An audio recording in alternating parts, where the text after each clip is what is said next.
Jean-Baptiste Hérault, porte-parole de droit au logement.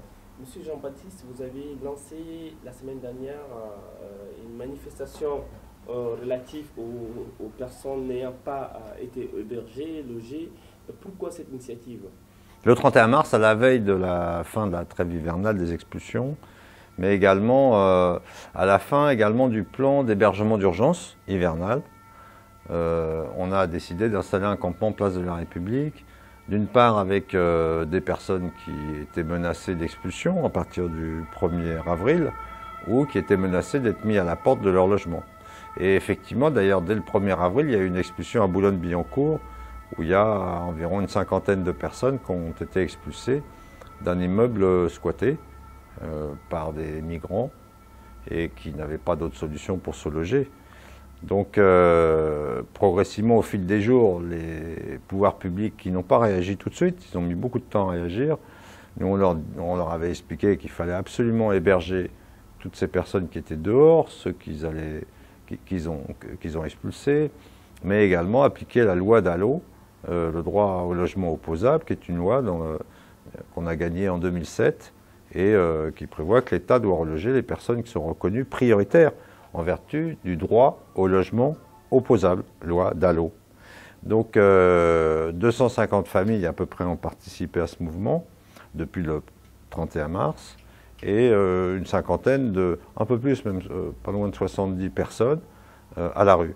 Alors parmi ces 70 personnes à la rue, on avait 43 mineurs isolés, des jeunes, venus de tous les pays du monde et qui ont, comment dirais-je, atterri en France, comme ils ont pu, avec les moyens du bord, et qui ont moins de 18 ans. Donc à ce titre-là, qui devraient être pris en charge par les services sociaux, scolarisés, nourris, hébergés, de telle sorte à pouvoir être protégés. C'est une règle fondamentale du droit à la protection sociale en France, du travail social, de protéger évidemment les mineurs, les personnes, les enfants et les mineurs, les adolescents. Et aujourd'hui, où en êtes-vous avec les négociations par rapport aux autorités Alors, nous avons, le mouvement il a duré jusqu'au 24 avril, et nous avons démonté dans la soirée, en ayant l'assurance d'une part que les 250 familles prioritaires d'ALO seraient relogées dans un délai relativement rapide compte tenu de leur situation, et d'autre part que les personnes qui étaient à la rue seraient hébergées. Donc les mineurs isolés ont été hébergés, les familles avec enfants qui étaient à la rue ont été hébergées, mais on n'a toujours pas réglé le problème des célibataires, donc des personnes seules. Donc on a un souci qu'on est en train d'essayer de régler avec la préfecture de région, l'autorité régionale, mais il n'est pas certain qu'ils avancent sur ce sujet. On a l'impression qu'ils ne tiendront pas leur engagement sur cette question. La spéculation, c'est-à-dire c'est les sociétés où l'argent est roi, et donc c'est ceux qui font de l'argent sur le logement cher qui dictent leurs lois, et les pouvoirs publics sont intéressés également par ces politiques du logement cher qui leur permettent de rentrer plus d'impôts. Donc au fond, les prix montent, les prix de l'immobilier, des terrains et des loyers augmentent de manière déraisonnable, et ce qui fait que les classes populaires, les ménages modestes, notamment les migrants, mais également les chômeurs, les jeunes qui arrivent sur le marché du logement, n'arrivent pas à se loger décemment. Donc on voit en France réapparaître les bidonvilles qui sont le signe en fait d'un échec des politiques publiques qui ont été conduites depuis 25 ans dans notre pays. Alors maintenant on ne se décourage pas parce que par ailleurs on a gagné sur les droits. Il y a des lois qui accordent des droits aux mal logés et aux sans logis, et qui sont le fruit des combats incessants menés depuis 25 ans, depuis 20 ans en fait, oui, 25 ans maintenant. Donc on a des lois et des droits qui sont le fruit des combats, des luttes menées par les mal logés et les sans logis, notamment avec l'association Droit au logement. Passer de 2 mois à 1 mois, oui, dans certaines conditions, pour des situations très particulières, c'est pas généralisé. Pour nous, les locataires du parc privé devraient obtenir d'une part une baisse des loyers, parce que les loyers sont trop chers, et donc la rente locative est trop élevée. Les rentiers aujourd'hui sont privilégiés dans notre pays, et d'autre part, mieux protéger les locataires par rapport à des agressions de la part de leurs bailleurs. Donc, pour nous, les lois qui protègent les locataires ont été affaiblies. Parce qu'on a eu une première période en France entre 1918 et 1986 où les locataires étaient bien protégés. Les loyers étaient encadrés, fixés par l'État de manière réglementaire et ils ne pouvaient pas être expulsés, sauf en cas d'impayé de loyer, bien sûr. Mais les loyers étaient beaucoup moins chers qu'aujourd'hui. Et en 1986, une loi a dérégulé l'encadrement des loyers, ce qui fait que aujourd'hui, on en est à des niveaux où on voit des jeunes ou des familles ou des ménages à bas revenus se loger dans des tout petits logements à des prix exorbitants. Comme les loyers ne sont plus encadrés, les loyers dans le privé ont monté. Et il n'y a pas suffisamment de logements sociaux. Certes, le nombre de logements sociaux augmente en France, mais le pourcentage de logements sociaux reste à peu près aux alentours de 17%. Il a même légèrement baissé ces dernières années. Donc on ne peut pas, l'insuffisance de logement social ne permet pas de satisfaire les besoins des classes populaires, d'autant plus que les nouveaux logements sociaux que l'on construit sont souvent assez chers. Donc ils ne sont pas accessibles au smicard, à celui qui a des petits revenus. Hein. Donc le logement social est aussi en train de dériver. D'ailleurs, on dénonce, on demande que le logement social revienne à sa vocation d'origine, c'est-à-dire loger les classes populaires. Et il faudrait que le droit au logement devienne, on va dire, un droit incontournable qui s'impose à l'autorité publique.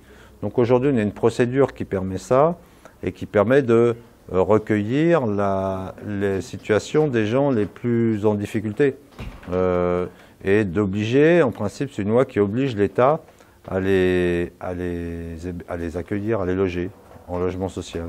C'est la loi Dallot. Ce que nous proposons, c'est d'encadrer les loyers à la baisse, de taxer vigoureusement la spéculation immobilière et de mobiliser l'épargne populaire, qui est assez importante, puisqu'on a 350 milliards d'euros à peu près qui sont sur les fonds d'épargne populaire gérés par la Caisse des dépôts et consignations, donc la Banque de l'État, que cet argent serve exclusivement à produire du logement très social, qu'on appelle aujourd'hui très social, mais qui soit accessible aux ménages modestes, tout simplement. C'est ce que nous demandons. Donc il faudrait réaliser aux alentours de 200 000 logements, vrais logements sociaux par an. Bon, et puis par ailleurs, évidemment, on demande le respect du droit à l'hébergement, qui est dans les lois, hein, qui est dans la loi depuis 2009. Toute personne à la rue doit être hébergée et maintenue jusqu'à une orientation vers un hébergement de stabilité, de stabilisation ou vers un relogement, ce qui n'est pas le cas, parce qu'on a de plus en plus de gens dans les rues, y compris des familles avec enfants, des personnes vulnérables.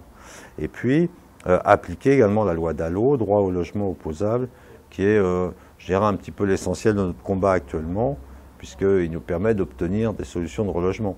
On a une loi qui donne des droits, qui crée des obligations à l'État, eh bien, il faut que cette loi s'applique. Et donc, on combat beaucoup sur cette question. C'était d'ailleurs l'essentiel, enfin, une bonne partie de notre combat de la place de la République. Et enfin, ce qui serait évidemment pour nous quelque chose d'important, c'est d'arrêter d'expulser les gens qui sont en impayés de loyer, parce qu'ils n'ont plus l'argent pour payer les loyers. Donc il faut arrêter de les expulser, il faut les reloger. Alors on a préconisé, nous, un plan d'urgence de mobilisation des logements vacants, tout de suite, pour répondre à l'urgence. 100 000 logements à mobiliser dans toute la France, 50 000 en Île-de-France et 50 000 dans le reste du pays. On compte en France 2 650 000 logements vacants. C'est les chiffres de l'INSEE, l'Institut national des statistiques. Et pour nous, donc, il y a de quoi faire. Il y a de quoi, en réalité, on a les moyens de répondre à l'urgence. 2 650 000 logements disponibles, vides, vacants, 100 000, 150 000 logements qu'il faudrait mobiliser. Bon, il faut que l'État s'engage sur cette question. La gauche ne l'a pas fait, enfin la gauche, le gouvernement Ayrault ne l'a pas fait, le gouvernement Valls encore moins.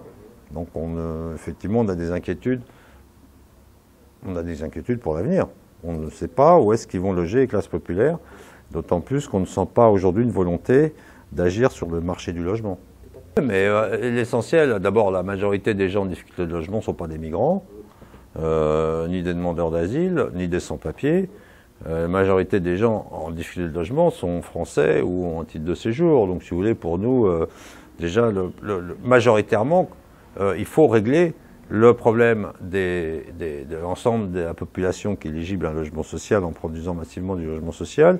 Et deuxièmement, respecter les lois de la République qui sont le droit à l'hébergement jusqu'à une orientation, une structure de stabilisation pour toute personne en difficulté, quelle que soit sa situation administrative.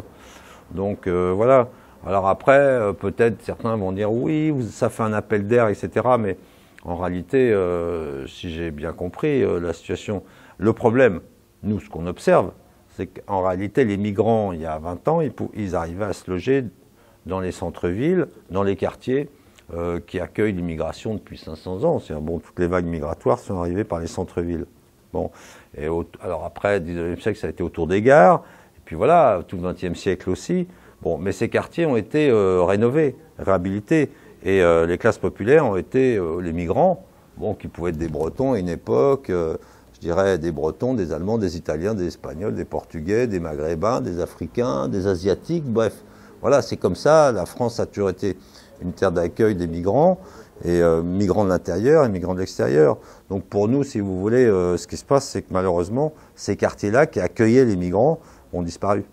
Et donc il n'y a plus d'habitat populaire, sauf peut-être un peu en périphérie, dans les banlieues, les quartiers HLM également, où là on voit des situations de surpeuplement assez graves, et les quartiers populaires HLM, et puis les bidonvilles, résurgence des bidonvilles. On a gagné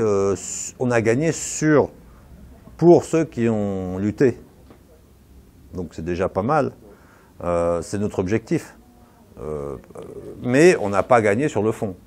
Mais nous, on sait que les batailles, elles se gagnent dans la durée. C'est-à-dire que on sait bien que c'est difficile de mobiliser, de faire descendre dans la rue des millions de locataires en France qui souffrent du loyer cher, des loyers chers, ou qui ont du mal à payer, ou qui sont menacés d'expulsion.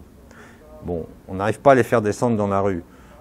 Mais on agit autrement, c'est-à-dire qu'on agit de manière constante, régulière, on part à l'assaut pour la conquête des droits et on fait valoir les droits pour les gens, qu'ils obtiennent des solutions de relogement quand ils s'adressent à l'association et puis qu'ils participent aux actions collectives pour obtenir des solutions de relogement.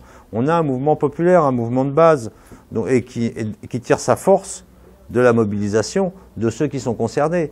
Donc il faut encourager ceux qui sont justement en difficulté à se mobiliser et à s'organiser. Ce qui est moins évident, évidemment, à réussir que pour les patrons. Les patrons s'organisent mieux que les pauvres. Ça se saurait si les classes populaires savaient s'organiser. Et il n'y a plus aujourd'hui cet élan qu'on a pu connaître à d'autres époques, avec un espoir qui venait justement d'avoir une société plus juste, etc. Donc aujourd'hui, il y a une certaine résignation qui s'est installée dans la tête des gens. Mais sur le logement, c'est un combat, comme c'est un combat qui aboutit, eh bien, voilà, les gens viennent, ils disent, ok, on y va. Allez, je sais, il va falloir lutter, il va falloir camper, il va falloir faire des manifs, peut-être qu'on prendra des coups de matraque, mais en tout cas, on va lutter. Et on leur explique, on fait des réunions, on fait des assemblées générales, et les gens se mettent en mouvement. Voilà, on fait des dossiers aussi, bien entendu. Hein. On oriente les gens vers les démarches à faire. Donc on a une bonne connaissance du logement, des droits des gens, et l'idée c'est de les mettre en mouvement, de les mobiliser.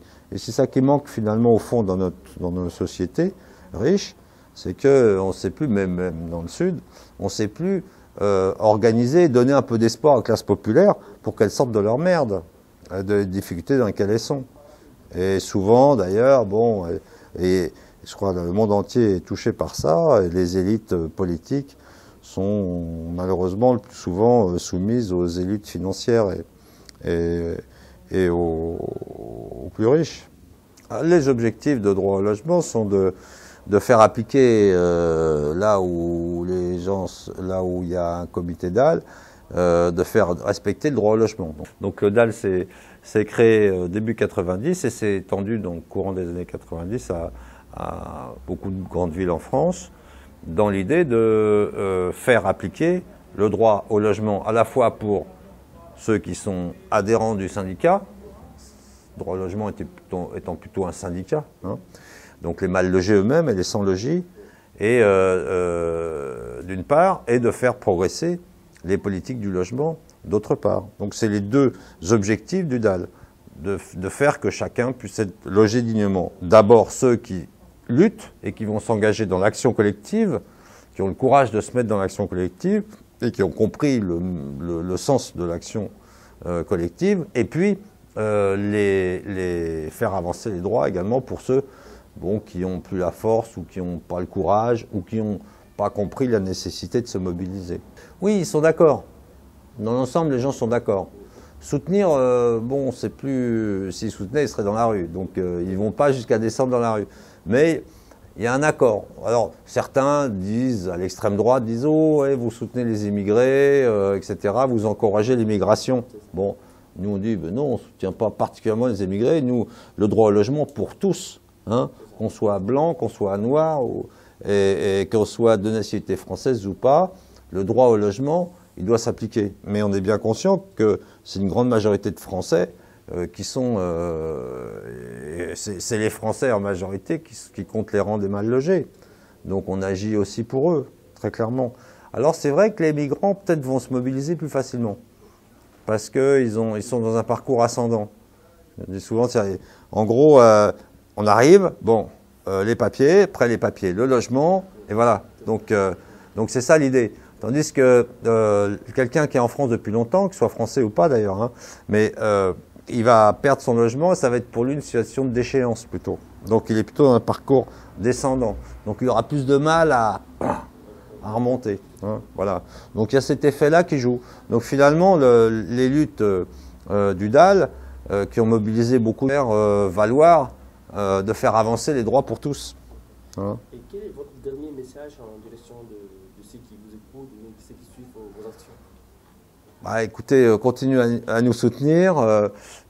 Il y a toujours besoin de militants et d'argent. Donc il faut, d'autant plus que les pouvoirs publics donnent de moins en moins de subventions. Donc il faut, pour que l'association continue à vivre, il faut des forces, des gens qui vont nous aider à organiser le mouvement, à le développer, et d'autre part, des dons. Donc voilà un peu l'essentiel du message à tous ceux qui nous soutiennent et que je remercie encore une fois d'avoir apporté leur soutien.